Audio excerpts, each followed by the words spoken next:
Hi guys, ArchieLuxury, and who do I recommend in America? In America, who do I recommend for quality pre-owned wristwatches?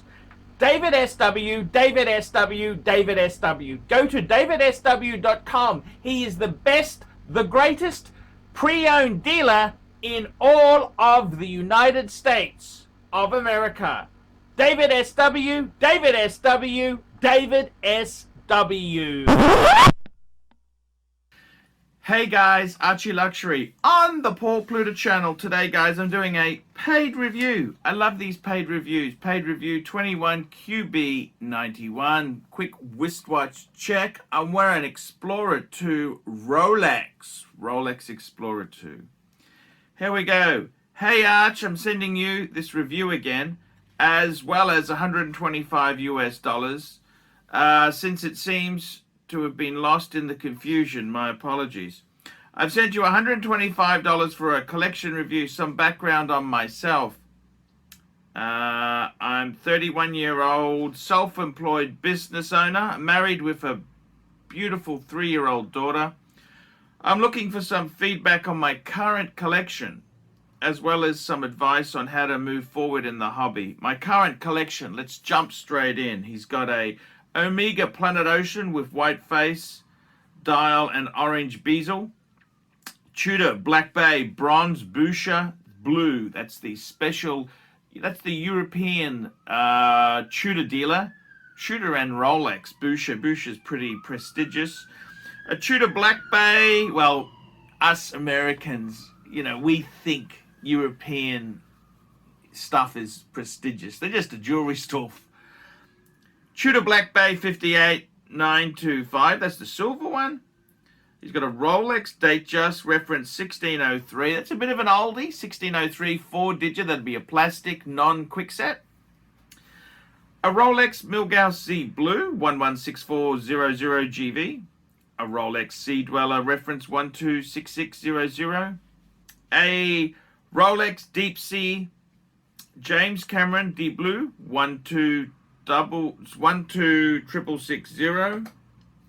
A Rolex GMT Master 2 116710LN. That's the black. A Rolex GMT Master 2 Batgirl 126710. A Rolex Submariner 126610LV. That's the new Hulk. And a Rolex Daytona Rose Gold on Oysterflex 116515LN. Pictures are attached. Very interesting. I'm just going to call this up on my side prompter here, because I like to have a look at the collection as I'm having a bit of a talk about it. This was just checking the reference number. Okay, yes. Yeah, nice. Very, very nice collection there. Just having a quick check. Let me just... even the 1603 is not bad. Oh, beautiful little collection there. What's not to like about that? Okie dokie. I've been fortunate to have a great relationship with my AD and was able to pick up everything at retail other than the vintage Datejust. My sales guy has actually become a great friend. I know how tough it can be to pick up these watches, and I'm very thankful to have what's currently in the watch box. I would love your thoughts on the collection as it currently sits. Okay, so let's just discuss that there. Well, I think it's a great little collection. Great collection there. I always look at a collection, I say, are we hitting the bases? You want some divers. What do we got in divers? Well, in divers, if we look at divers there, we've got two Rolex. We've got the Rolex. We've got a few. We've got the, where's the,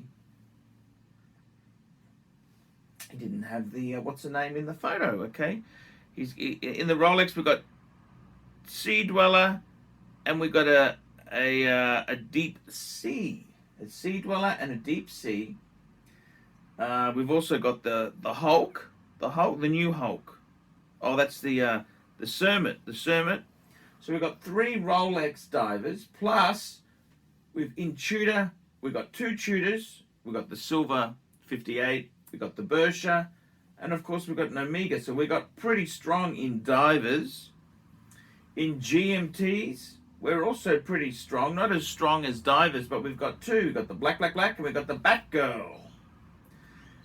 And then we say, well, what have we got in chronographs? And in chronographs, we've got a gold, a beautiful, beautiful rose gold on Oyster Flex. Gorgeous, gorgeous. So I'd say we're got a lot of bases covered. We've even got a wind and wear. Wind and wear is our Milgauss. And we've got a vintage piece. We've got an old Datejust 1603. Okay. So I think we've got a lot covered in our collection. I would love to know your thoughts on how it sits. Look, I think it's a nice Rolex heavy collection. Yeah, it's nice. It's nice. It's nice. It's nice. Very good collection. Nice collection. I can't say anything against this collection. It's nice. I like the box too, by the way. The box is beautiful.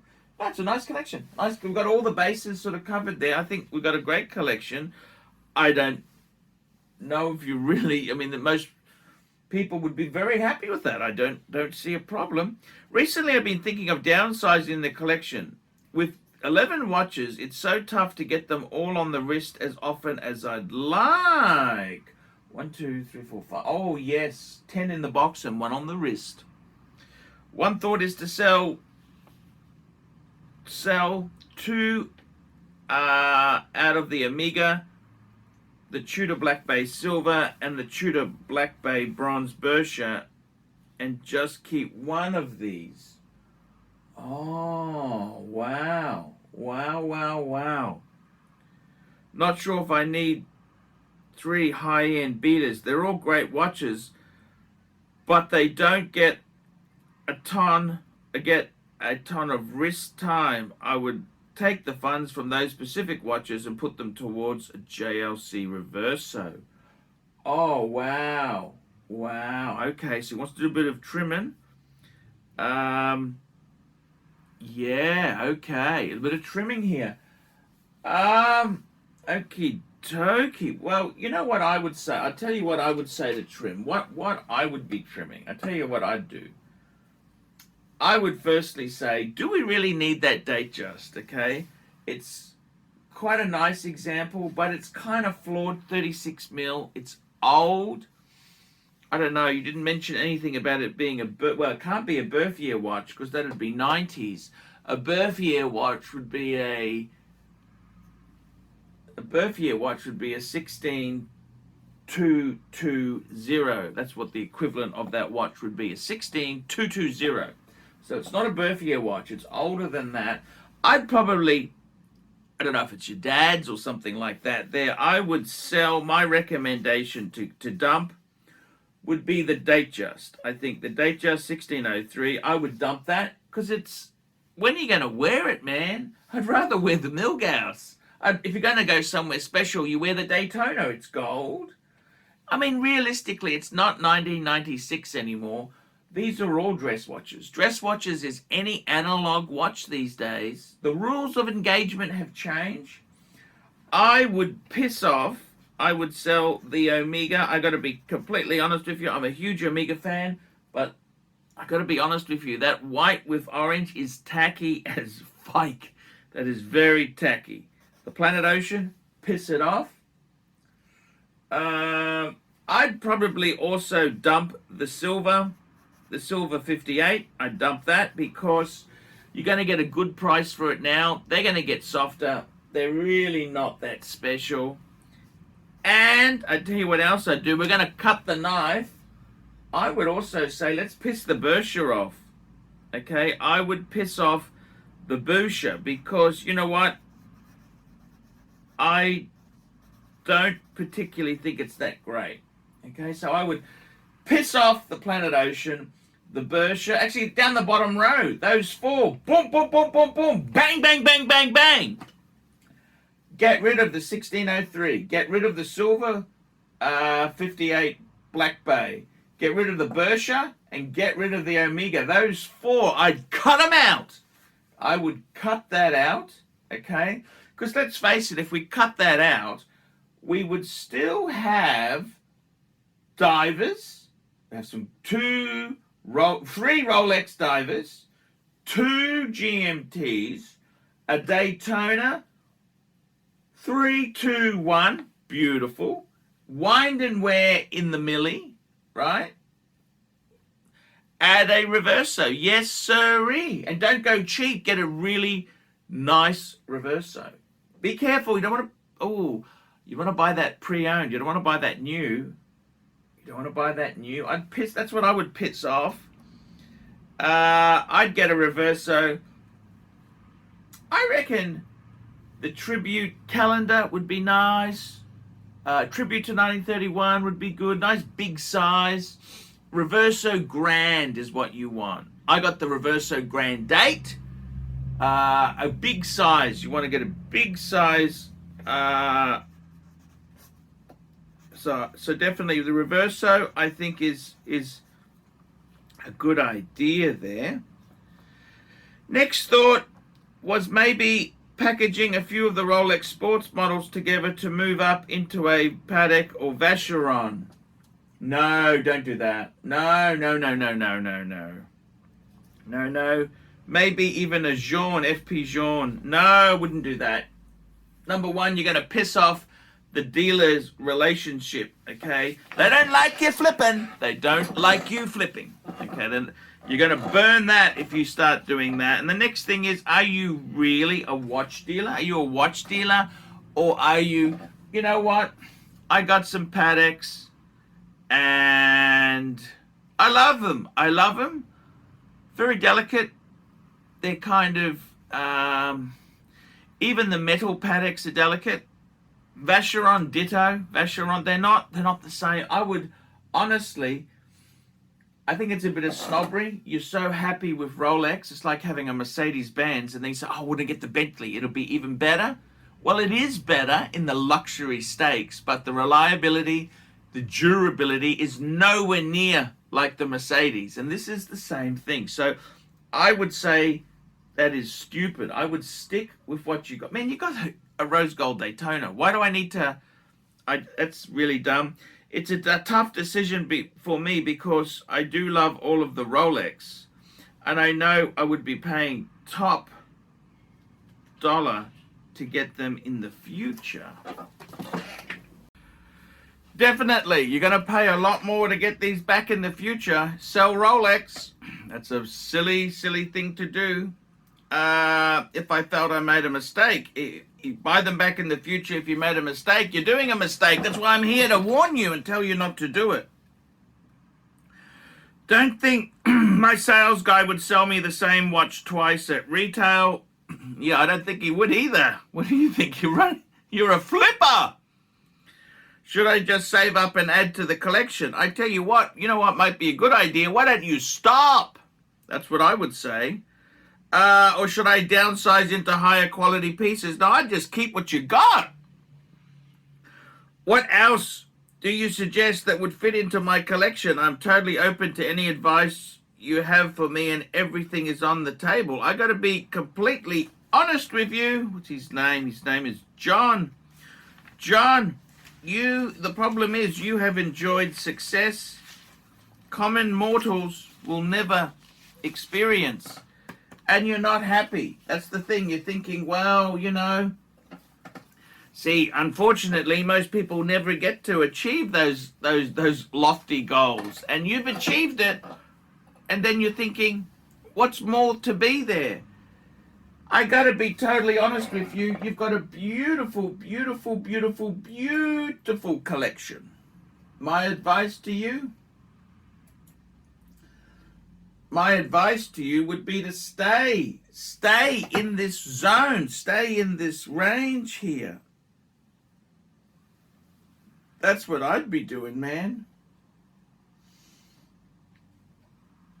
It's crazy to be so,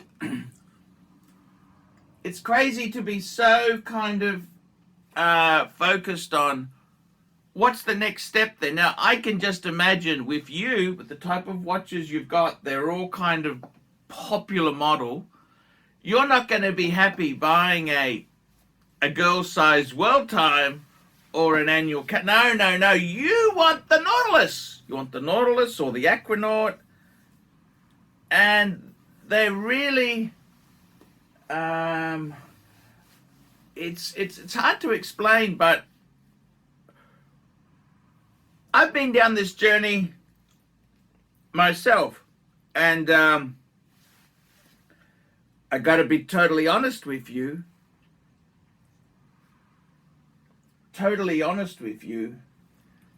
I would say keep what you've got. You've got some beautiful Rolex. Rolex is incredible. You don't realize what you've got until you've lost it. And because it was relatively easy to get these pieces, you kind of think, oh, well, you know, I'll just get it. No, you've got to be grateful for what you've got. So my advice to you would be to slow down, enjoy what you got. I'd get rid of, as I said, the bottom row, get rid of 4, get rid of the vintage. They just does absolutely nothing. It's small size and it's old. Piss it off. Get rid of the silver Black Bay 58. Get rid of the Bersha, and get rid of that horrid Omega Planet Ocean.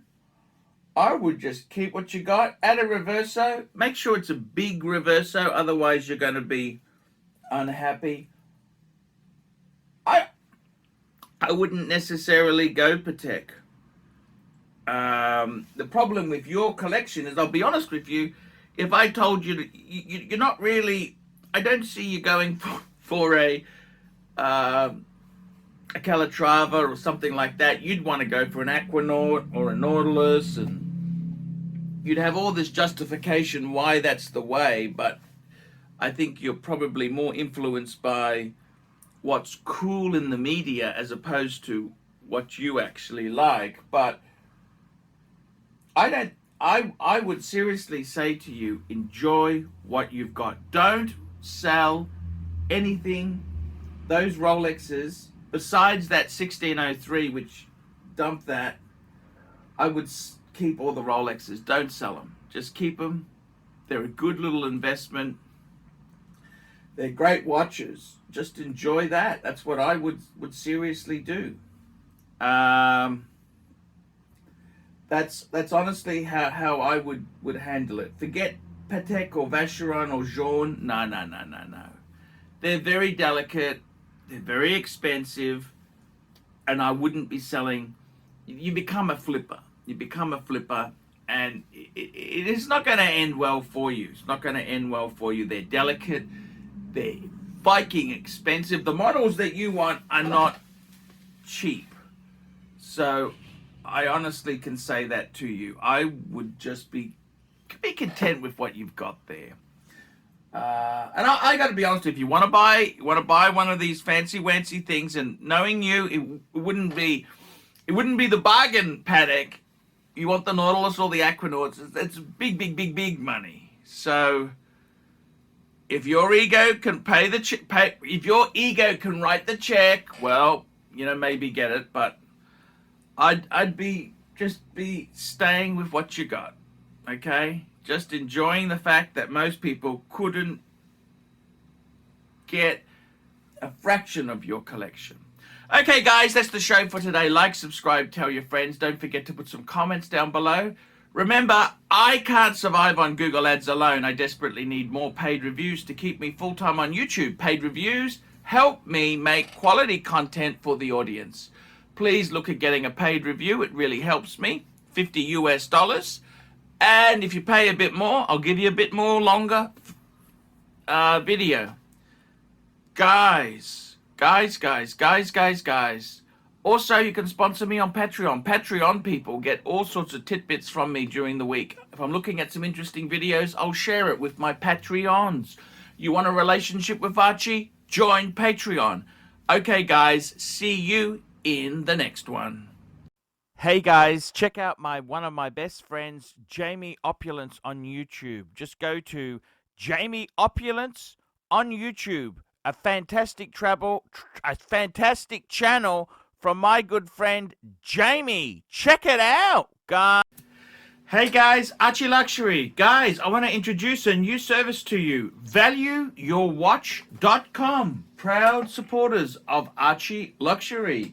No seller's fees, no buyer's fees. That's right, guys. This is a trading platform to buy or sell watches. You can start selling for free. That's right. We advertise our paying subscribers on Google, Facebook, Instagram, LinkedIn. It's a global platform. That's right, guys. Get $50 off the annual subscription by applying the coupon Archie when you check in there. But guys, you can try this for free straight away. Guys, you can start listing watches. ValueYourWatch.com. Give it a try and tell me what you guys think of that. All these neck just wanna be a mini me. All these neck just wanna be a mini me. All these neck just wanna be a mini me. Feeling me, any me. All these neck just wanna be a mini me. All these neck just wanna be a mini me. All these neck just wanna be a mini me. Feeling me, any me. All these neck just wanna be a mini me. All these neck just wanna be a mini me. All these neck just wanna be a mini me. Feeling me, any me. All these neck just wanna be a mini me. All these neck just wanna be a mini me. All these neck.